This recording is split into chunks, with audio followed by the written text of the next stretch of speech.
Be your highest and greatest self. It's an act of generosity to both yourself and the world.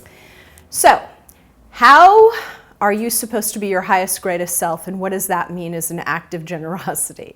I mean, that sounds, again, like one of those squishy philosophical things that's pretty darn difficult to make actionable. I mean, what do I literally mean by that?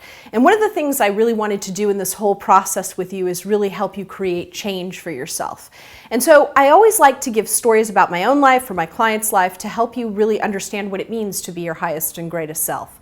I think some of it is just really morally and what that means to you, taking the high road and all of those pieces, but it's also about rising to your greatest self and doing what you dearly love.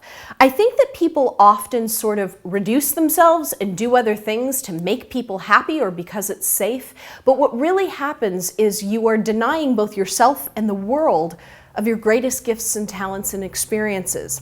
So, of course, I'm going to tell you a story about my own life because that's kind of what I do. And what I want to tell you is for years I would write, right? I would write in my bedroom, I would write by myself, I would write on planes, trains, automobiles, wherever, in cafes. And I was doing all this writing very quietly and silently to myself. And then I started partaking in writer read and critique groups and I started doing this stuff. And people would say to me, oh, you should really take this seriously. You should really go out and publish your work. You should write a one-woman show. And what I was realizing was it was really hard for me to do that because I didn't want to step into my greatest and highest self. My greatest and highest self, part of my greatest and highest self, is being a writer. And it was really hard to embrace that because I just felt like that was something other people did who were not me. And so I really took on that challenge, and over the course of the year, I wrote, performed, and toured my one-woman show, as many of you know. And I am currently, as I sit here, going to be performing that show within the next week, and I've also written a second one-woman show. Now, what does that have to do with being your highest and greatest self? Well, the truth of the matter is, I don't know that I would have done that if I didn't sort of step into that space and allow myself to experience what it meant to do the work I really loved and not to deny myself that because I wasn't good enough, because that's what you're telling yourself when you're not living your greatest life, that you're not good enough to live your greatest life, whatever that means to you. And so I want you to take some time to think about places where you have lived your greatest and highest self. Where has that been? Whether it's been your personal life, whether it's been your professional life.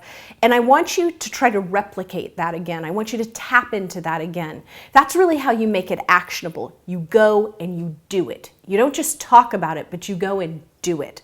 Whatever it is, I meet people all the time who will say, oh, I really, really want to start a charity, but I don't know how. You know how you make it actionable? You pick up a phone and you call somebody. You call somebody who's already done it. You call somebody who's an attorney and who can help you draft it. You call 5, 10 people who can help you craft that. Because if that's where your greatest and highest self is going to be, it has to be expressed through action.